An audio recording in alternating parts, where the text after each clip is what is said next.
watching Let's Talk About Prepping. I'm Tyler, your host, and in this video, I want to have a brief discussion about why it's important for everyone to have the ability to avoid physical violence and to be able to defend themselves against it. Now, when we talk about physical self-defense, we often get a good response, but I know that there are some people who believe that if you can avoid the fight, you don't need the ability to deal with the fight, beyond maybe carrying a knife or a gun.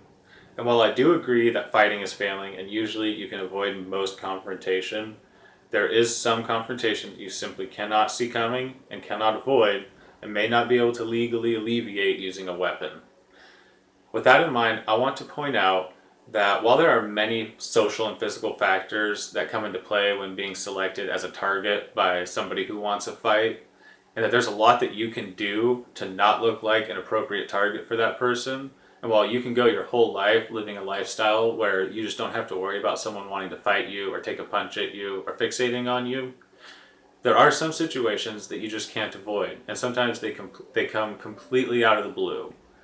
Sometimes a crazy person comes walking around the corner. Sometimes you're daydreaming and look at someone the wrong way and they decide that they have to fight you over it. And sometimes you look like someone you're not to a drunk person and they take a swing at you.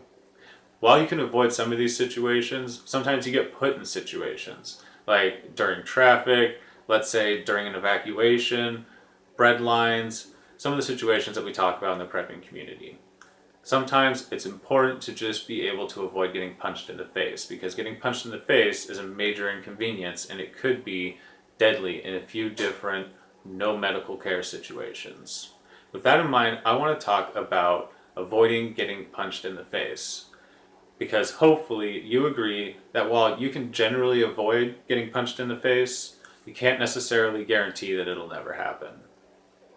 Now, one of the basics about getting punched in the face is that their fist has to be where your face is. So one of the best ways to avoid getting punched in the face is to not have your face where their fist is going to be. Now, that may sound too basic, but there are ways that we can ensure it.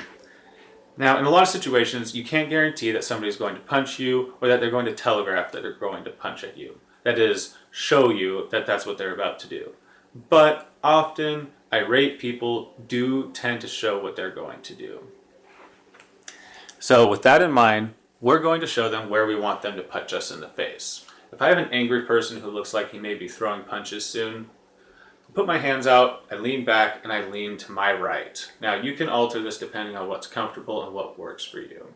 But what this does is it gives me plenty of room, arm's length, to keep them at length. That way, if they do manage to connect, it's not with full force.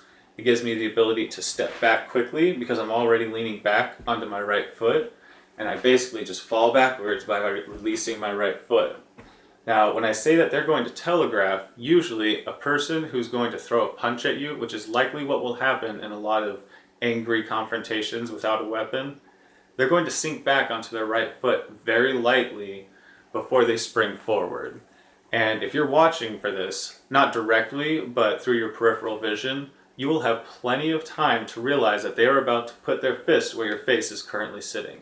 Now, because you're leaning back into the right, if you simply let your knee collapse, you can fall back into the left and be nowhere near where their fist is with your face. This gives you the ability to turn and run, or if you really want to, get a little closer with them.